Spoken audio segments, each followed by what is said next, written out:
Hello दोस्तों, तो स्वागत है आपका हमारे online study channel point study point पर। तो दोस्तों, आज हम पीटीटी और बीएसटीसी के 50 अति महत्वपूर्ण प्रश्नों के बारे में बात करेंगे जो आपके हर बार परीक्षा में रिपीट होते हैं। और वीडियो आपके लिए बहुत ही हेल्पफुल होने वाला है, तो वीडियो को आप ज़रा भी स्किप ना करें। तो चलो वीडियो को शुरू करते हैं। तो आपका पहला सवाल है कि अजरक छापा कपड़े के दोनों ओर छापना किस स्थान की विशेषता है। तो आपको याद रखना है, यह विशेषता है बाड़मेर की। अगला सवाल है कि देश हितैषणी सभा की स्थापना 1877 में कहाँ की गई। तो आपको याद रखना है, यह की गई थी उदयपुर में। ठीक है, तो कौन सी सभा की स्थापना की गई? देश हितैषणी सभा की स्थापना की कब? 1877 में। और कहाँ पर की गई? उदयपुर में। अगला सवाल है कि जयपुर में जंतर मंतर का निर्माण किसके द्वारा करवाया गया। तो आपको याद रखना है, यह करवाया गया था सवाई जय सिंह द्वारा। ठीक है, किसका निर्माण? जंतर मंतर का निर्माण। अगला सवाल है कि किस दुर्ग को सोनार दुर्ग कहा जाता है। तो आपको याद रखना है, जैसलमेर के दुर्ग को। ठीक है, जैसलमेर के दुर्ग को सोनार दुर्ग कहा जाता है। अगला सवाल है कि राजस्थान के उस एकमात्र मंदिर का नाम बताइए जिसका परकोटा एक मुस्लिम शासक या सेनापति द्वारा निर्मित किया गया। तो आपको याद रखना है, यह है सारनेश्वर महादेव का मंदिर। ठीक है, सारनेश्वर महादेव का मंदिर है जिसका परकोटा एक मुस्लिम शासक या सेनापति द्वारा निर्मित किया गया है। अगला सवाल है कि राजस्थान का कौन सा शहर घंटियों के शहर के रूप में जाना जाता है। तो आपको याद रखना है, वह शहर है झालरापाटन। ठीक है, झालरापाटन एक ऐसा शहर है जिसे घंटियों के शहर के नाम से जाना जाता है। अगला सवाल है कि पश्चिम राजस्थान का सबसे अधिक बाढ़ग्रस्त जिला कौन सा है। तो आपको याद रखना है, बाढ़ग्रस्त जिला है कौन सा? बड़ा कर देते हैं, तो आपस में पढ़ते हैं कि पश्चिम राजस्थान का सबसे अधिक बाढ़ग्रस्त जिला कौन सा है। तो आपको याद रखना है, वो जिला है बाड़मेर। ठीक है, छोटा कर देते हो आपस से। ठीक, तो अगला प्रश्न देखते हैं कि किस दिन गाय की बछड़े सहित पूजा की जाती है। तो आपको याद रखना है, यह पूजा की जाती है बच्छ बारस को। ठीक है, बच्छ बारस को गाय की बछड़े सहित पूजा की जाती है। अगला सवाल है कि कौन भगत पंथ का संस्थापक था। तो आपको याद रखना है, भगत पंथ का संस्थापक था गुरु गोविंद गिरी। ठीक है, अगला सवाल है कि कौन सा शहर तलवार निर्माण के लिए प्रसिद्ध है। तो आपको याद रखना है, तलवार निर्माण के लिए प्रसिद्ध है सिरोही जिला। अगला सवाल है कि लहरिया या ओढ़ना स्त्रियों द्वारा किस मास में ओढ़ा जाता है। तो यह ओढ़ा जाता है श्रावण मास में। ठीक है, तो क्या ओढ़ा जाता है? लहरिया या ओढ़ना। अगला सवाल है कि राजस्थान में हड़प्पा सभ्यता का प्रसिद्ध स्थल कालीबंगा किस जिले में स्थित है। तो आपको याद रखना है, कालीबंगा स्थित है हनुमानगढ़ में। ठीक है, तो कौन सा स्थल? कालीबंगा।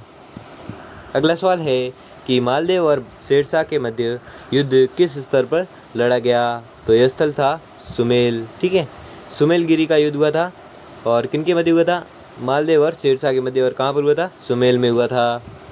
अगला सवाल है कि राजपूताना के किस राज्य ने सर्वप्रथम अकबर की अधीनता स्वीकार की। तो आपको याद रखना है, अकबर की अधीनता स्वीकार की थी आमेर राज्य ने। ठीक है, अगला सवाल है कि राजस्थान के किस राज्य के शासक को महारावल कहा जाता था। तो आपको याद रखना है, यह कहा जाता था डूंगरपुर राज्य के शासक को। ठीक है, डूंगरपुर राज्य के शासक को महारावल कहा जाता था। अगला सवाल है कि 1857 के विप्लव के समय कौन कोटा राज्य का पॉलिटिकल एजेंट था। तो आपको याद रखना है, यह था मेजर बर्टन। ठीक है, जो कोटा राज्य का पॉलिटिकल एजेंट था। अगला सवाल है कि राजस्थान में मत्स्य संघ का विलय किया गया। तो कब किया गया? 18 मार्च 1948 को। ठीक है, 18 मार्च 1948 को मत्स्य संघ का विलय किया गया। किसमें? राजस्थान में। अगला सवाल है कि 8 फरवरी 1921 को ड्यूक ऑफ कनाट द्वारा नरेंद्र मंडल का उद्घाटन कहाँ किया गया। तो आपको याद रखना है, यह उद्घाटन किया गया था दिल्ली में। और कब किया गया? 8 फरवरी 1921 को। अगला सवाल है कि सीता माता वन्य जीव अभ्यारण्य किस जिले में स्थित है। तो आपको याद रखना है, यह अभ्यारण्य स्थित है चित्तौड़गढ़ जिले में। ठीक है, कौन सा अभ्यारण्य? सीता माता वन्य जीव अभ्यारण्य। अगला सवाल है कि ग्रीष्म ऋतु में राज्य के थार मरुस्थल में नमी की मात्रा लगभग कितनी प्रतिशत होती है? तो आपको याद रखना है, यह होती है 1%। ठीक है, नमी की मात्रा कितनी होती है? 1%।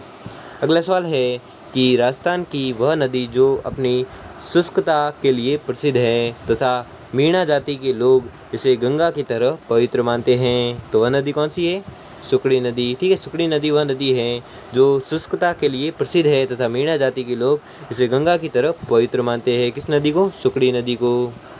अगला सवाल है कि कौन सा क्रांतिकारी राजस्थान का निवासी नहीं था? तो आपको याद रखना है, यह था विजय सिंह पथिक। ठीक है, विजय सिंह पथिक था जो राजस्थान का निवासी नहीं था। अगला सवाल है कि घग्गर नदी के किनारे स्थित तलवाड़ा झील की सर्वाधिक नीची झील है, जो राजस्थान की सर्वाधिक नीची झील है, वह किस जिले में स्थित है? तो आपको याद रखना है, यह स्थित है हनुमानगढ़ जिले में। ठीक है, कौन सी झील? तलवाड़ा झील, जो राजस्थान की सबसे नीची झील है और किस जिले में स्थित है? तो हनुमानगढ़ जिले में स्थित है। अगला सवाल है कि किसने जैसलमेर में 5 पटवा हवेलियों का निर्माण करवाया? तो आपको याद रखना है, यह करवाया था गुमान मल ने। ठीक है, गुमान मल ने 5 पटवा हवेली का निर्माण किया था। कहाँ पर? जैसलमेर में। और किसने किया था? गुमान मल ने।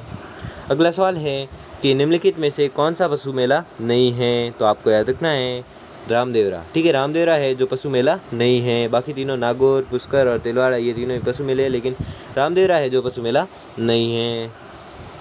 अगला सवाल है किसे 1974 में ब्लू पोट्री के लिए पद्मश्री पुरस्कार दिया गया? तो आपको याद रखना है, यह दिया गया था कृपाल सिंह शेखावत को। ठीक है, और किसके लिए दिया गया था? ब्लू पोट्री के लिए। और कब दिया गया? 1974 को। और क्या दिया गया? पद्मश्री पुरस्कार। और किससे दिया गया? कृपाल सिंह शेखावत को। थोड़े थोड़े प्रश्न याद करते जाओ और कहीं पर भी छूट ना जाए, इसलिए मैं बार बार आपको रिपीट कर रहा हूँ। ठीक है, तो अगला सवाल है कि पन्नालाल शाह तालाब जो स्वामी विवेकानंद से संबंधित है वह किस जिले में है? तो आपको याद रखना है, वह है झुंझुनू जिले में। अगला सवाल है कि मारवाड़ परगनारी विगत का लेखक था? तो आपको याद रखना है, यह लेखक थे नैन सिंह। ठीक है, नैन सिंह थे जो मारवाड़ परगनारी विगत का लेखक था। ठीक है, लेखक थे कौन? नैन सिंह। अगला सवाल है कि बातों की फुलवारी का लेखक कौन था? तो आपको याद रखना है, यह थे विजयदान देथा। ठीक है, विजयदान देथा थे जो बातों की फुलवारी के लेखक थे। अगला सवाल है कि राजस्थान की प्रथम महिला मांड गायिका कौन थी जिसे पद्मश्री पुरस्कार से सम्मानित किया गया? तो आपको याद रखना है, वह थी अल्लाह जलाई बाई। ठीक है, अल्लाह जलाई बाई वह गायिका थी जिसे पद्मश्री पुरस्कार से सम्मानित किया गया। अगला सवाल है कि कंदोरा नामक आभूषण औरतों द्वारा पहना जाता है, तो कहाँ पर पहना जाता है? कमर में। अगला सवाल है कि किस स्थान को बागड़ का जलियांवाला बाग कहा जाता है? तो आपको याद रखना है, वह स्थान है मानगढ़। ठीक है, मानगढ़ को बागड़ का जलियांवाला बाग कहा जाता है। अगला सवाल है कि सौभाग्य सागर तालाब किस जिले में स्थित है? तो आपको याद रखना है, यह स्थित है जोधपुर में। ठीक है, कौन सा तालाब? तो सौभाग्य सागर तालाब। कहाँ पर स्थित है? जोधपुर में। अगला सवाल है कि लूणी नदी का उद्गम होता है, तो कहाँ से होता है? अजमेर के नाग पहाड़ की पहाड़ियों से। ठीक है, अजमेर के नाग पहाड़ की पहाड़ियों से होता है किसका उद्गम? लूणी नदी का उद्गम होता है। अगला सवाल है कि भैंस की नस्ल कौन सी है? तो आपको याद रखना है, भैंस की नस्ल होती है मुर्रा। ठीक है, भैंस की नस्ल कौन सी है? तो मुर्रा। इनमें से पूछ रहा है। ठीक है, तो भैंस की नस्ल कौन सी है? मुर्रा। बाकी ये दूसरी नस्लें है। ठीक है, अगला सवाल है कि पर्यटकों का मुख्य आकर्षण जग मंदिर रामप्रसाद राजप्रसाद कहाँ स्थित है? तो आपको याद रखना है, यह स्थित है उदयपुर में। तो क्या स्थित है? जग मंदिर राजप्रसाद। कहाँ पर स्थित है? उदयपुर में। अगला सवाल है कि प्रसिद्ध बादला या वाटर बोतल राजस्थान के किस शहर से संबंधित है? तो आपको याद रखना है, यह संबंधित है जोधपुर जिले से। अगला सवाल है कि नृत्य की किस शैली से दयाराम संबंधित थे? तो आपको याद रखना है, यह थे भवाई शैली से। ठीक है, भवाई शैली से संबंधित थे कौन? दयाराम। अगला सवाल है कि जोधपुर में स्थित बहूजी का तालाब को निम्न में से किस नाम से जाना जाता है? तो आपको याद रखना है, यह जाना जाता है स्वरूप सागर तालाब के नाम से। स्वरूप सागर तालाब के नाम से कौन जाना जाता है? बहूजी का तालाब। अगला सवाल है कि राजस्थान का पर्यटन विभाग ऊँट उत्सव कहाँ आयोजित किया जाता है? तो आपको याद रखना है ऊँट उत्सव आयोजित किया जाता है बीकानेर में। ठीक है, कौन सा उत्सव? ऊँट उत्सव कहाँ पर आयोजित किया जाता है? तो बीकानेर में आयोजित किया जाता है। अगला सवाल है कि गणगौर के अवसर पर गरासियों द्वारा किए जाने वाला सामूहिक नृत्य कौन सा है? तो आपको याद रखना है सामूहिक नृत्य है वालर। ठीक है, वालर वह नृत्य हैं जो गरासियों द्वारा किया जाता है और यह नृत्य एक सामूहिक नृत्य हैं। अगला सवाल है कि स्वतंत्रता सेनानी सावित्री देवी भाटी किस राज्य से संबंधित थी? तो आपको याद रखना है यह संबंधित थी जोधपुर से। ठीक है, जोधपुर जिले से संबंधित थी कौन? स्वतंत्र सेनानी सावित्री देवी भाटी। अगला सवाल है कि लोहागढ़ दुर्ग कहाँ पर स्थित है? तो आपको याद रखना है यह स्थित है भरतपुर जिले में। ठीक, कौन सा दुर्ग? तो लोहागढ़ दुर्ग। अगला सवाल है कि स्त्रियों द्वारा किया जाने वाले 13 ताली नृत्य किस जाति द्वारा किया जाता है? तो आपको याद रखना है यह किया जाता है कामड़। ठीक है, कामड़ जाति द्वारा किया जाता है कौन सा नृत्य? 13 ताली नृत्य।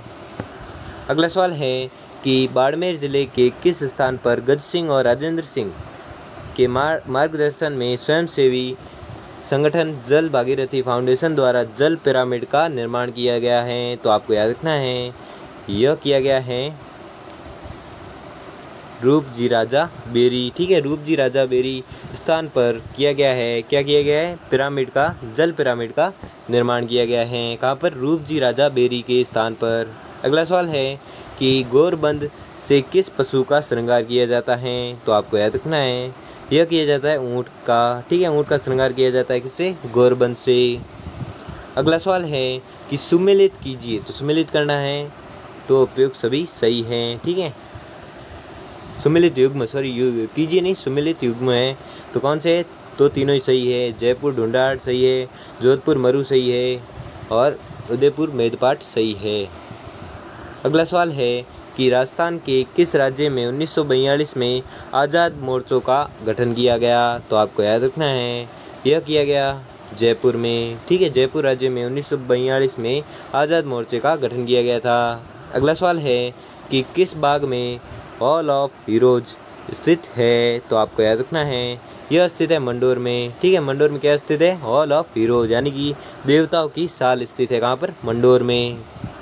अगला सवाल है कि कौन सी जाति पाबूजी की अनुयायी है? तो आपको याद रखना है पाबूजी की अनुयायी है थोरी जनजाति। ठीक है, सॉरी थोरी जाति है जो पाबूजी की अनुयायी है।